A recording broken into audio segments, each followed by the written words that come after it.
Duke qenë se e kemi në lidhje paralele shumë pak minuta, me mirëkuptimin edhe të panelit, do të flasim fakt për të risjellë në vëmendje një ngjarje e Tiranës që ka ndodhur pak ditë më parë, ku 7 tifozë të skuadrës PAOK-ut në Greqi, por që në fakt ngjarja ka ndodhur në Rumani, kanë humbur jetën, mes tyre fatkeqësisht ishte edhe një tifoz shqiptar, duke i shprehur ngushëllimin për zemërta për këtë aksident shumë të rënd. Lidhemi me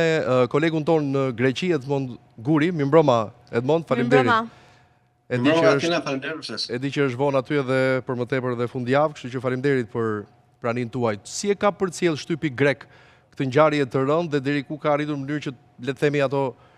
shkaqet në rast se besoj që media atje ka qenë më investuar për të dalë në konkluzione apo përfundime për shkak edhe të shtetasve që ishin nga skuadra e tyre. Pa diskutim ka qenë kryelajmi i ditëve të fundit, jo për vetë fakt se keni një aksident, por për faktin se e të rëndit shoqërinë, 7 të hungura, 7 të rinj, të moshës të cilët po shkonin për të ndjekur ndeshjen e radhës të ekipit të zemrës të papritur, në një mënyrë të padrejtë një aksident, humbasin jetën. Pavarësisht se çfarë është komentuar, aq është mendoj mbërë për fakti që si rrallë herë në Greqi, do të thashë është hera e parë, të paktën në të 30 vjet që ne jetojmë në Greqi si emigrant në Greqi, nuk kemi hasur në rast analog ku tifozët të një ekipi që kanë humbur jetën në një rast të tillë të kenë marrë mbështetjen pa kushte të çdo lloji ekipi tjetër apo të tifozëve të ekipeve të tjera. Dhe kjo mendoj është mesazhi më domethënës dhe kuptim plot në këtë tragjedi kaq të madhe. Çfarë ka ndodhur në një detaj kështu që mund ta evidentojmë? Ajo që ka ndodhur, të dyshimet janë, ose më saktë, janë në 2 pista, lidhur me aksidentin e madh,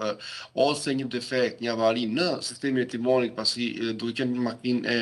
e modeli i fundit ka një sistem automatik të parakalimit dhe shpesh timoni bllokohet dhe kjo disohet si shkak kryesor, ose ajo që le të hapur si opsion është fakti që ndoshta shoferi i automjetit ose ndodhi në ndikimin e lëndëve të substancave të ndryshme, nën alkool ose ka pasur një atak zemre, gjë e cila pritet për tu verifikuar nga hetimet e një pasagerë që po bëhen në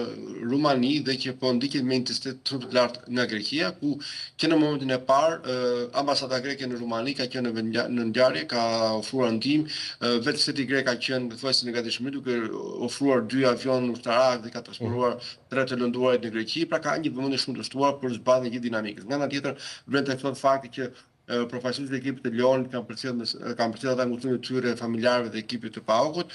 E gjithë Greqia në fakt është tronditur nga kjo ngjarje dhe e ndjek me shumë vëmendje këtë zhvillimin dhe kryesisht përfundimin e hetimeve rreth shkaqeve të këtij aksidenti tragjik. Përmendëm pak më përpara Edmond disa detaje që është solidarizuar patjetër dhe opinioni sportiv atje. Nëse mund të kemi ndonjë detaj çfarë kanë bërë pra po themi ekipet e tjera në mënyrë që të shprehin simbolikisht dhimbjen përmes gjesteve të tyre, por pse jo edhe solidaritetin me familjarët. Është mbajtur 1 minutë heq në çdo ndeshje që çdo eveniment sportiv, veç kësaj në çdo ndeshje ka patur pankarta dhe me mesazhe shumë domethënëse në mbrojtje ose përnder të viktimave, aq më tepër në stadiumin e PAOK në Selanik janë me mira qirinja, por thotë lule i kanë shkuar qytetarë të thjeshtë dhe tifozë të ekipeve të tjera në nder të kujtimit të tyre. E qartë, pikërisht ndaj edhe ne vendosëm që t'ju kishim edhe ju, duke qenë se jeni atje dhe